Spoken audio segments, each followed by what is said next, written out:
நீதிபதிகள் நியமனம் தொடர்பாக கட்ஜு தெரிவித்த குற்றச்சாட்டுகள் குறித்து சட்ட அமைச்சர் பதிலளிக்க வேண்டும் என்று அதிமுகவினர் வலியுறுத்தியதால் ஏற்பட்ட அமளி காரணமாக பார்லிமென்டின் இரு சபைகளிலும் அலுவல் பாதிக்கப்பட்டது. நீதிபதிகள் நியமனத்தில் தமிழகத்தில் ஆட்சியிலிருந்த திமுகவின் வலியுறுத்தலுக்கு மத்தியில் ஆட்சியிலிருந்த ஐக்கிய முற்போக்கு அரசு பணிந்ததாகவும் இப்பிரச்சினையில் பிரதமர் மன்மோகன் சிங்கை அப்போதைய திமுக அமைச்சர் மிரட்டியதாகவும் பிரஸ் கவுன்சில் தலைவர் மார்க்கண்டேய கட்ஜு குற்றம் சாட்டியிருந்தார். சென்னை உயர்நீதிமன்ற தலைமை நீதிபதியாக பணியாற்றிய போது ஊழல் குற்றச்சாட்டில் சிக்கிய அவர் கூடுதல் நீதிபதியாக நியமிக்கப்பட்டதை தான் எதிர்த்ததாகவும் கட்ஜு கூறியிருந்தார். ராஜ்யசபாவில் திங்களன்று இப்பிரச்சினையை அதிமுகவினர் எழுப்பியதை அடுத்து ஏற்பட்ட அமளி காரணமாக சபை அலுவல்கள் முடங்கின.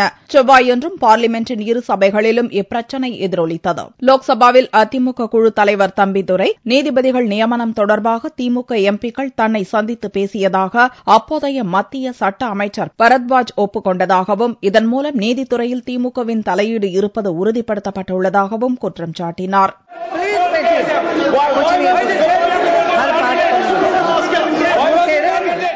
இதற்கு பதிலளித்த மத்திய சட்ட அமைச்சர் ரவிசங்கர் பிரசாத் கட்ஜு குற்றம் சாட்டிய நீதிபதி தற்போது உயிருடன் இல்லை என்றும் அவர் குற்றம் சாட்டிய மேலும் 3 நீதிபதிகள் தற்போது பதவியில் இல்லை என்றும் கூறினார். இதுபோன்ற பிரச்சினைகளுக்கு தீர்வு ஏற்படுத்தும் வகையில் தேசிய நீதித்துறை கமிஷன் ஏற்படுத்த மத்திய அரசு முன்வந்துள்ளதாக கூறிய ரவிசங்கர் பிரசாத் இப்பிரச்சினையை இத்தோடு விட்டுவிட்டு சபையை சுமூகமாக நடத்த உறுப்பினர்கள் ஒத்துழைக்க வேண்டும் என்று கூறினார்.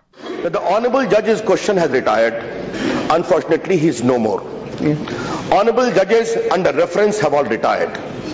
Therefore, as the Supreme Court stated in Shanti Bhushan case, the clock cannot be put back.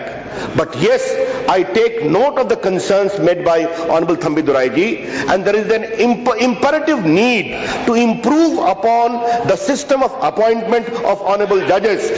And therefore, our government, with greatest respect, Honorable Speaker, Madam, is quite keen to ensure that the National Judicial Commission system is appointed. That's what we are saying. That's all.